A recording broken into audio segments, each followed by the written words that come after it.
Have you ever felt like life is a game, but you never got the rulebook?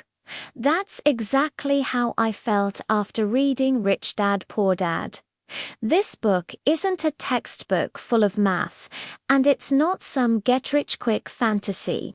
For me, it was like someone finally handed me the game of money and life instruction manual. Most of us learn one way to play this game: study hard, get a good job, work for money, and pay bills. Then repeat every single month. It's like playing a video game, knowing only one button, totally unaware of the secret levels and power-ups. The author, Robert Kiyosaki, was lucky. He had two teachers. His real dad, the poor dad, was a highly educated man who believed in the traditional path: get a stable job. But his best friend's dad, the rich dad, had a completely different strategy, even without a fancy degree. This book is basically him sitting you down and saying, "Hey, I've seen two ways to play this game. Here are the maps and rules for both. You get to choose." There's one story in the book that hit me like a lightning bolt. It's the key to everything. When the author was just 9 years old, he and his friend Michael wanted to make money. Rich Dad hired them to work in his little convenience store for a tiny wage. After a few weeks of hard work for very little pay, the boys got frustrated. They felt exploited and went to confront Rich Dad, just like how we might complain about our jobs and low salaries. But Rich Dad didn't get angry. He smiled and said something that changed the author's life forever.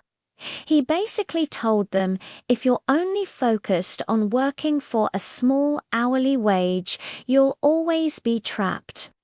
But if you learn to see with your mind, you'll find a much bigger opportunity here. Instead of complaining about me, use your brain.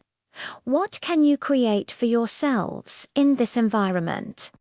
This moment is so crucial because it draws a clear line in the sand. The poor dad mindset, which is most people's default, is: I give you my time and labor, you give me money. It's a simple exchange. Your job is just for the paycheck. So, when the pay is low, you feel angry and powerless. The rich dad mindset is completely different. It asks, I'm in this situation, even just a small job. What can I learn here? What can I leverage to create value for myself? This is a mindset of creation and learning. The job isn't just about the salary, it's about training your eyes and your mind. In that moment, 9-year-old Robert Kiyosaki stopped complaining. He started looking at that little store with new eyes.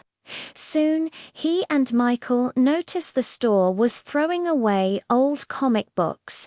They collected them, cleaned them up, and started their own little comic book library for other kids, charging a small admission fee. They ended up making more money than their wages, but the key wasn't how much they made. The key was that their brains switched from waiting to be paid mode to actively discovering opportunities mode. That switch is the starting point for everything in this book. From that core story, I learned two massive lessons that are like the foundational pillars of a house. The first pillar is work to learn. Don't just work for money. This sounds simple, but it's hard in practice. The poor dad mindset makes us fixate on the salary. If it's high, we're happy. If it's low, we want to quit. But Rich Dad's thinking shows us that the most valuable reward from any job or experience is what you learn: new skills, new perspectives, new connections. These are treasures that no one can take away from you, and they can help you create far more wealth in the future. Just like the author learned the skill of spotting opportunities in that store, which was worth way more than his wages. Why is this so important? Without this mindset, we're like hamsters on a wheel, stuck in a cycle of needing money, working, spending, and needing more money. We become afraid to change jobs or try new things because we just worried about the next paycheck. But when you start working to learn, you become braver and more willing to invest in yourself. The second pillar is understanding the difference between an asset and a liability. This is the most famous concept from the book. In the simplest terms, an asset is something that puts money into your pocket. A liability is something that takes money out of your pocket. Sounds a bit abstract, right? Let me give you an example. A brand new car bought with a loan is a liability for most people. You have car payments, gas, insurance, and maintenance costs. It's constantly taking money out of your pocket. So, what's an asset? Maybe a small apartment you own and rent out. The tenant's monthly rent puts money into your pocket. Or maybe you wrote a book that keeps selling and the royalties keep flowing in. The poor dad and many of us work our whole lives to buy liabilities that we think are assets, like a bigger house or a fancier car. The result, we have to work even harder, and money is always tight. Rich Dad, on the other hand, used his earned money to buy true assets, which then worked to earn more money for him. It's like you have a bucket and a ladle. If you work hard to scoop water into a leaky bucket that's buying liabilities, you'll be tired forever. The smart way is to first fix the leaks or get a bucket that creates its own water that's building assets. Then you don't have to work so hard scooping. Knowing all this is great. But how do we start? Here are 3 super practical things you can do today or tomorrow. First, start a learning log. Get a small notebook or use a notes app on your phone. Every night before bed, ask yourself, what one new thing did I learn, or what new skill did I practice today? It doesn't have to be academic.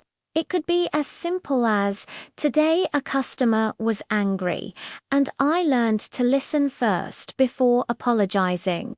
He calmed down. Or I saw a coworker use an Excel shortcut and I learned it. You'll slowly realize you're earning something valuable every day, not just money. This will make your work more interesting and you'll feel more accomplished. Second, play the asset versus liability sorting game. Take a piece of paper and draw 2 columns. Assets and liabilities.